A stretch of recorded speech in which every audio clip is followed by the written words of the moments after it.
And we're live again, coming at you on a Thursday evening. I like Thursdays because it helps me to get out the message of the video coming out the next day, Friday, to kind of get a little bit of excitement about it and anticipate it and talk about whatever it may be. You may notice this is kind of a little different location. It's because yet another one of my children is having a party with their friends over and they kicked me out of the kitchen. That's okay though. I'm glad that they have friends and they're having them over, and I'm glad to be able to still have a place where I can hang out and talk to people on YouTube live. And I kind of made a nice little backdrop so it shows you that yes, this is the Auburn Medical Group channel, so we will be talking about medical topics. When we titled it what would you like to see, or what would viewers like to see, that's you, the viewers, to tell me what you want to see on the Auburn Medical Group channel. So we have a number of people who are already here, and people are starting to say hi. For example, we've got Samantha's Rebooms. Is that how you pronounce it? Reborns. Hi, Samantha. We're glad to have you here. And also Claire and Barney Dog. Welcome back. BooBoo Kitty. Party Poppers. Let's join in the fun. LOL. Yes, they're downstairs. Cheryl McNutt. Wow, did Dr. Paul have a lot of people in his life? Wasn't that amazing with Dr. Paul? Thank you all of you who were part of that. That was really fun to, well, first of all, for me, just to meet Dr. Paul in person was exciting. And then to be able to do a live chat and have you guys interact with him real time. That was really cool. Cheryl McNutt. Oh yeah, we already talked. Oh, did Dr. Paul have a lot of people in his live chat today? Oh, he did one. Oh, I missed it. Okay, I'm gonna go find it and I'm going to watch it after I get done here. I didn't even know. We haven't had any communication except for just a couple of texts with Noah, his son, since we were up there with him. Tina, hi from Michigan.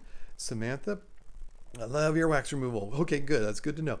Georgia Dernier, hi doctor, and Samantha from Holland, Michigan. Interesting that you mentioned the earwax.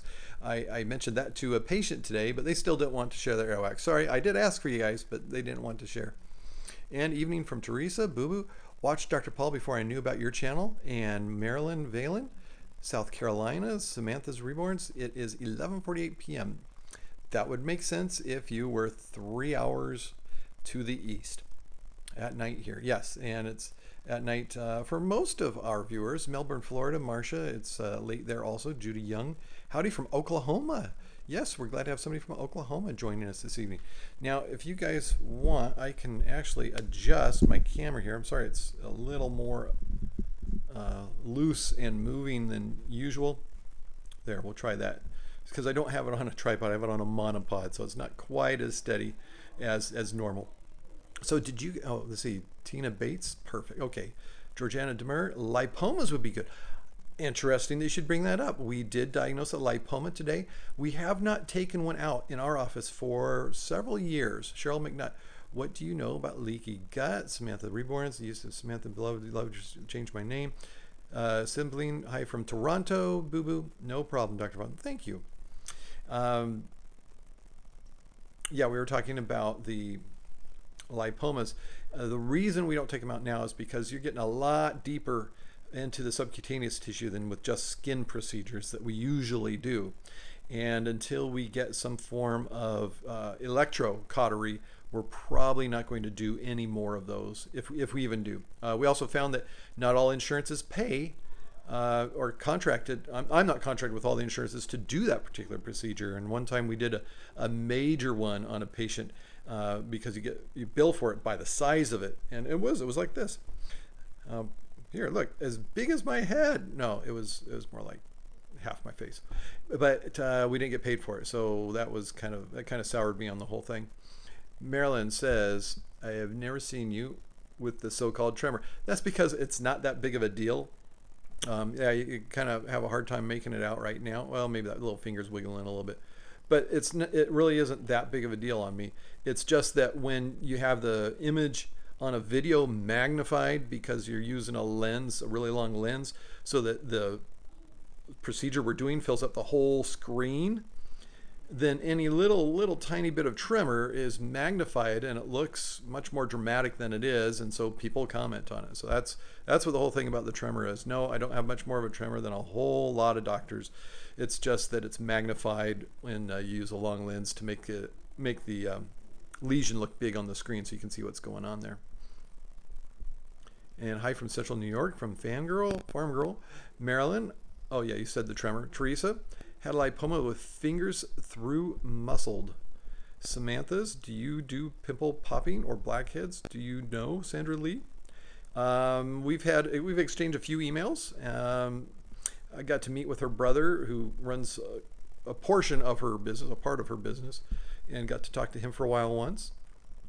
Do hope to be able to do a collaboration with her someday, but it's not happening anytime soon. I'd have to build up my channel to the size of where it's similar in size to hers. Right now we're in totally different leagues, so that's why it's not happening. Teresa D, muscles. Steve Kaler, gastroparesis or gastroparesis, depending on how you pronounce it. Samantha's, do you do pimple popping? Yeah, we've done some. Rescue Dogs for Life. Hi, for the ER again. At least this time I have internet. Good. And again, I really do hope that it's because you work in the ER that you're there every night. BooBoo Kitty. Dr. Butler from Toronto does blunt dissection on lipomas. Nice videos he puts out. From Toronto. I believe that's the guy you had me just recently subscribed to. I haven't yet actually watched one of his videos, but I did subscribe, so that I do know I have it on my list to get to. Shaw McNutt. Ah, thanks, BooBoo. That must be about the Dr. Butler. Rescue Dogs for Life. Nope, don't work in the ER. Claire and Barney Dog is good at what he does. He must be talking about Butler, Dr. Butler. So yeah, you guys make me feel left out that I haven't watched it yet. I need to do that to see what he's about. And I have seen that he does a lot of surgical procedures, and that he is primary care, and that he teaches residents and medical students. Claire and Barney Dog is agreeing with us. And for those of you who are watching this who don't know what the live thing is all about, and you're watching it after the fact and you don't know what I'm talking to, on my screen right about here there are the comments of the people who are watching the video live, and they can communicate with me. And so I'm having a conversation with the people who watch it while we record it, but it's live while we're recording it. Oh, I'm getting a little dark there. I asked you this before. Do you know Dr. Paul? Do I know Dr. Paul? Samantha, you're asking me if I know Dr. Paul. Oh, are you making the screen work? I did. Thank you. I guess the screen went blank. Yes. Most of us were in that live chat with Dr. Paul Sunday night. I recommend you go to my channel and look back and watch our live chat in Dr. Paul's office from Sunday night. Starry Kaler. I have gastroparesis and would like to know more about it. Judy Young, I have had sinus surgery June 8th. I'm fighting a staph and E. coli infections in sinuses. Since now common is that. Science now? Science how? I know we aren't on the subject, LOL. Yeah, E. coli in the sinuses, that just brings up mental imagery I don't even want to discuss. Because that bacteria doesn't come from that part of the body, it comes from the opposite end of the body. BooBoo Kitty, Dr. Butler is straightforward, no nonsense procedures, explains everything he's doing, not like me with all the nonsense. Tina Bates, you have a very calming voice with your patients or PTs, which might be physical therapists. Judy Young, oops, since. Samantha's, yes. Cheryl, oh no, I'll take care of Judy. Okay, oh no, Judy, that's terrible. Okay, let's go back to Judy then. So, sinus surgery in the 8th. Fighting staph and E. coli infections in sinus. Really, E. coli in the sinuses, that is, you'd have to like go diving in dirty water or not have clean hands and pick your nose or something to get that bacteria. That is not a normal bacteria in the sinuses at all. Staph gets up there, but E. coli, it certainly can infect it. And E. coli does get in any part of the body. It can, if it gets there.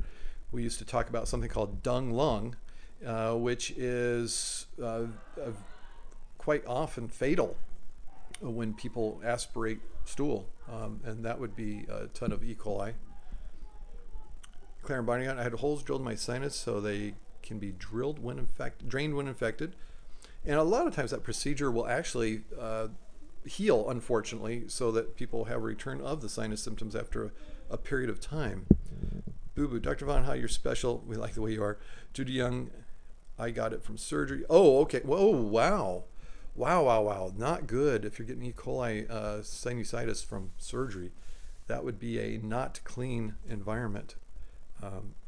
Very, very concerning. Of course, there is a certain infection rate for every surgeon and every operating room. But man, it sure makes you think when you hear E. coli.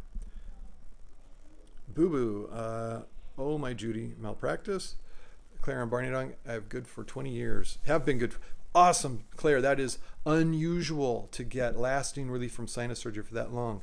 And even though I say that, I still don't say don't get it, because it really is worth the relief for some people, even though it doesn't usually last for 20 years. But for most people, I would really hope that they could get some kind of other treatment that doesn't require the invasiveness of surgery and what it requires to be done to your body and going through the operating room. Judy Young, yeah, lots of pain. Oh, I would imagine with an infection like that. It took a year to heal. Wow. Teresa D, that's just sad, Judy. Hope you get, yes, Judy, we all do hope you get well. That is a horrible infection to have to be recovering from. I hope the antibiotics clear it right up for you. Certainly the newer oral antibiotics that you only have to take once a day can do a great job. We're putting people on IV antibiotics for things like this less and less often compared to what we used to have to do. Still do sometimes, depending on the situation. Marilyn, please give us some more earwax videos. Yes, a lot of people like the earwax videos, and I'm sure there are more coming, although we don't have any in the editing bay right now. It's just because we haven't had any. It's not that we haven't done any earwax, it's just that there haven't been really stupendous cases, and also hasn't been patients that either, one, I don't ask at all, or two, they don't want to share their earwax procedure with you. I'm sorry, not everybody does. But we do try to get the ones that are more gregarious and fun and telling jokes. We try to get them. And Judy Young, thank you so much. Absolutely, Judy. Please keep us updated because we do these live videos almost twice a week, and we also have the comments on the other videos, so let us know how that's going. And we've got down that somebody wants lipomas, which it could happen, especially if we go in another doctor's office. Like if I have a really big lipoma on one of our patients and we refer it to the surgeons and they do it, maybe we could get them to collaborate with us and let us bring our cameras over. That's something I'd like to do. BooBoo, more Dr. Boole too. I think he's actually Howie Mandel. Just no, our Howie doesn't have OCD. Go back on Monday. Okay, good. So we'll expect an update. And as far as Dr. Terry Bull, I actually have to, let's see, what time is it? I should probably text him to see if we're going to record something tomorrow. So that means, well, you already know that something didn't come out today, but it's possible something for next week. Kind of looks like him. Cheryl McNutt thinks it kind of looks like Howie Mandel. And Shawnee says, how to prevent ear infection from the earplugs, how to clean the ears if not Q-tips.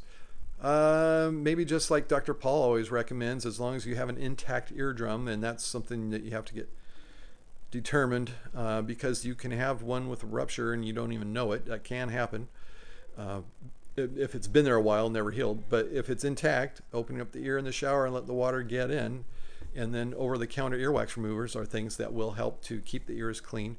We don't want people sticking things in their ears.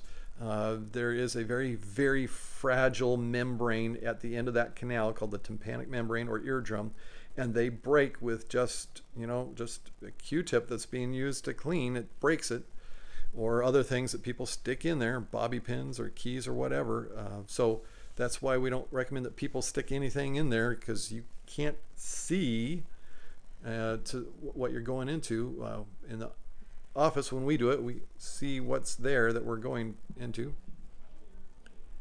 Prevent ear infection for earplugs. I'd say get a new pair and replace them often. They're inexpensive. And ingrown toenails, do you remove them? We will on occasion. A really bad ingrown toenail that's not going to grow out, and you know whether it's going to grow out, or you guess what's growing out by looking at the skin. But generally, once they've started, they don't quit. That nail just keeps digging into the skin, and the more it digs in, the more the skin gets swollen and grows forward from it, and it just keeps ahead of the nail until it's quite long in some cases. So when there's nothing to do, we'll cut that half of the nail off, and that will give the nail bed time to have the swelling go down, so a new nail will grow out, and it'll already be all resolved from the swelling by the time the end of the new nail gets out to where the ingrown toenail was occurring. BooBoo, my mom uses knitting needles to clean her ears. As a side note, I won't wear anything she... Very good. And thank you for not sending anything that was knitted for Lisa for that present. She really appreciated that. It gave us a good laugh. Claire, I use the Bionics Auto Electric blue piece can't reach eardrum. I think that's probably similar to something we use, Claire. Alcohol to clean earplugs? You could. Yeah, that'll kill quite a bit of the stuff. 70% isopropyl alcohol, and then let it dry out. And once it dries out, the problem is it might damage the earplugs though. And Marilyn Valen, after hearing you talk about the shower water in the ear, I started doing it and it's working. Was it me or was it Dr. Paul? I learned from you, Claire. And lol boo. Is that how we address BooBoo now? Just lol boo. Every time she writes something, just lol boo. Hey, we have a good group here tonight. You guys have a lot of good comments and good numbers. And I thank you all for being a part of the Auburn Medical Group. And boy, that kind of goes off the screen, doesn't it? It kind of ends just right there. Does the other one do it too? Not as badly. The screens must be a little different resolution. BooBoo, didn't send the squirrel-shaped pencil sharpener. You can imagine where the... BooBoo. Lol boo. Hey, it works. Nicholas Lotz, I don't use alcohol for my ears. I prefer Drinit. Prefer Drinit? Prefer Drinit? Not sure on that one. And yeah, we don't like people sticking alcohol in the ears. It really dries out the lining of the ears if you do that. All right, we have Farm Girl, I'm sorry. Is there anything that can be done for tinnitus? There's a lot of things that claim to, but unless you have something like Meniere's disease that can be treated with a medicine, just about any other cause of tinnitus is not treatable. It doesn't respond to treatments. Now, the natural course of tinnitus is oftentimes you have these ups and downs, and you can benefit from that when it just happens. But to do something to make it quieter, no, nothing that actually shows that it really helps. Nicholas, gin or vodka? Drinking it. Oh no, are you guys making a drinking game out of it now? Is there anything that can be done? Oh yeah, we talked about that. Okay, so you guys have been a great group this evening. I'm going to go and check out Dr. Paul's live video from today. If you haven't seen it, I recommend you see it too. We do have a number of videos from our time together where we did that collaboration Sunday night that we did just before we did the live video, and those will be coming out. I'm speaking to Noah about the schedule. We're going to put them out. I'm hoping the first one will be next week. It will be a React video. Oh, the screen went. Okay, that's time. Farm Girl, thanks. Okay, guys, thank you so much. Was it over an hour? Oh my goodness, I can't imagine him doing that. Okay, so I'll catch you later. Until next time, Dr. Mark Vaughan telling all of you wonderful people to stay in good health.